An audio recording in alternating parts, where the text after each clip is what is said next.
Hi all, welcome back to my channel. ഞാൻ ഇന്നൊരു movie കണ്ടു, ക്രിസ്റ്റഫർ നോളൻ്റെ ഒഡീസി.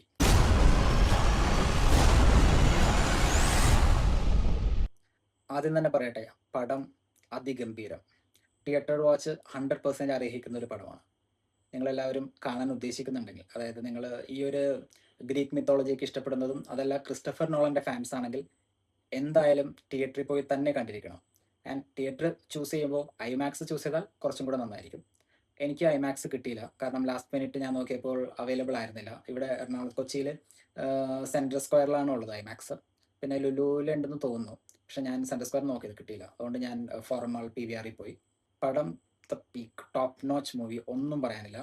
നല്ല അടിപൊളി പടം. ഏകദേശം 3 മണിക്കൂർ ആ പടമുണ്ട്. ആ 3 മണിക്കൂർ പോയത് ഞാൻ അറിഞ്ഞിട്ടില്ല. കാരണം ഇത് ഞാൻ ആദ്യം ഇതിൽ കേട്ടപ്പോൾ, അതായത് ഈ സിനിമ ഇറങ്ങുന്നതിന് മുമ്പ് കുറേ റൂമേഴ്സും കാര്യങ്ങളൊക്കെ വന്നപ്പോൾ ഇത് ക്രിസ്റ്റഫർ നോളന്റെ ഒരു ഡ്രാമാറ്റിക് മൂവിയാണ് അങ്ങനെയാണെന്നൊക്കെ പറഞ്ഞത്. പക്ഷെ ശരിയാണ്, ഇത് ഡ്രാമ ബേസ് പോലെ തോന്നുന്നുണ്ടെങ്കിലും നമുക്ക് ഒരു ചെറിയ ലാഗിങ് പോലും വരില്ല. ആക്ച്വലി ഈ മൂവി എടുത്തേക്കുന്നതെന്ന് പറഞ്ഞാൽ 2 ബുക്സിന്റെ ഒരു അഡാപ്റ്റേഷനാണ്. ഒഡീസി ആൻഡ് വേറൊരു ബുക്കും കൂടി ഉണ്ട്.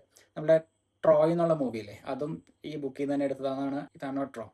എനിക്ക് തോന്നുന്നത് ഈ കഥ എന്ന് പറഞ്ഞാൽ ഒരു വെബ് സീരീസ് ആയിട്ട് ഇറക്കാൻ പറ്റുന്ന ഒരു സ്റ്റോറിയാണ് ശരിക്കും.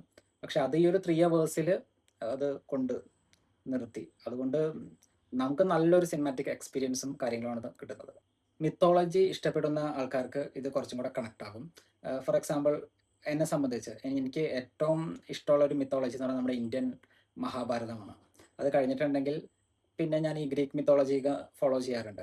കാരണം അവരുടെ ഓരോ ദൈവങ്ങൾ, സ്യൂസ്, പൊസൈഡൻ, അങ്ങനത്തെ ക്യാരക്ടേഴ്സൊക്കെ എനിക്ക് കുറച്ച് നാൾ മുമ്പേ അറിയാം.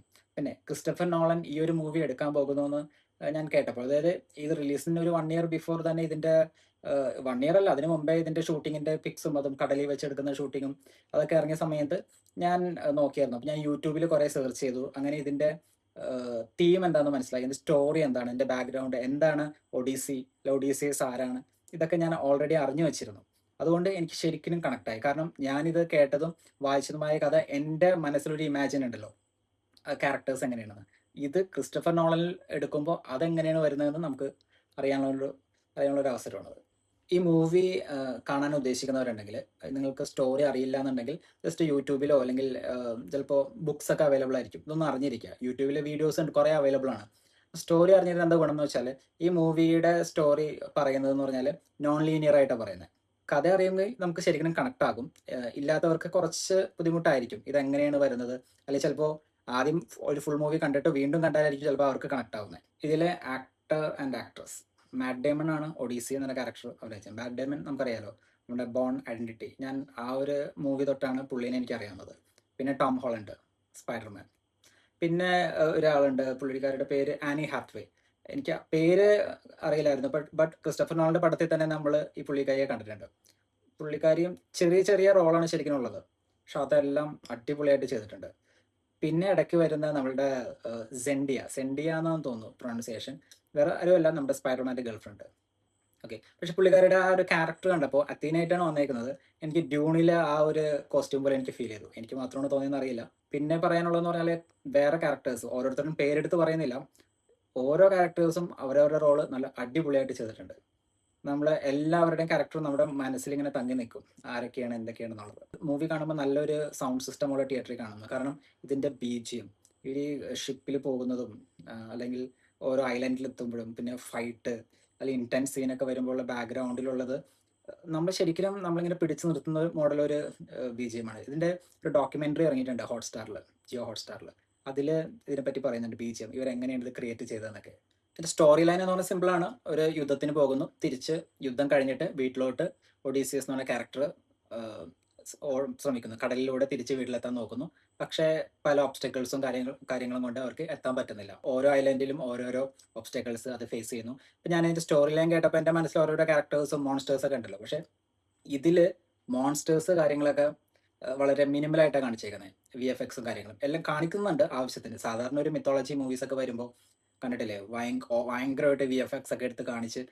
ബട്ട് ഇതിലതൊന്നുമില്ല. കൂടുതലും ക്യാമറ ഫോക്കസ് ചെയ്തേക്കുന്നത് ഹ്യൂമനിലോട്ടാണ്, അല്ലാതെ വേറെ ക്യാരക്ടേഴ്സ് ഒന്നുമല്ല, മോൺസ്റ്റേഴ്സ് അങ്ങനെയൊന്നുമില്ല.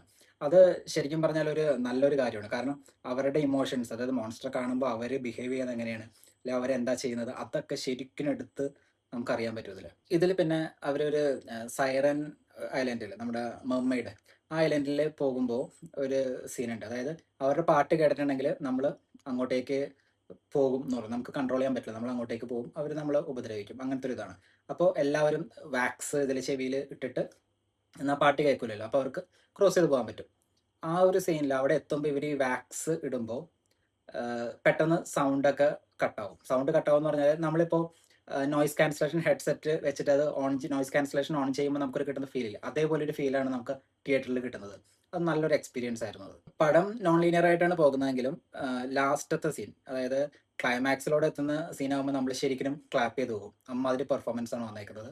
അത് ഞാൻ ഡീറ്റെയിൽ ആയിട്ട് പറഞ്ഞാൽ അത് സ്പോയിലർ ആയി പോകും, അതുകൊണ്ട് ഞാനത് പറയുന്നില്ല. നിങ്ങളെല്ലാവരും ഒന്ന് കണ്ടു നോക്കും. എനിക്കിതിൽ നെഗറ്റീവ് അല്ല, അത് കാരണം ക്രിസ്റ്റഫർ നോളന്റെ പെർസ്പെക്റ്റീവ് ആണല്ലോ ഇത്, ഈ മൂവി.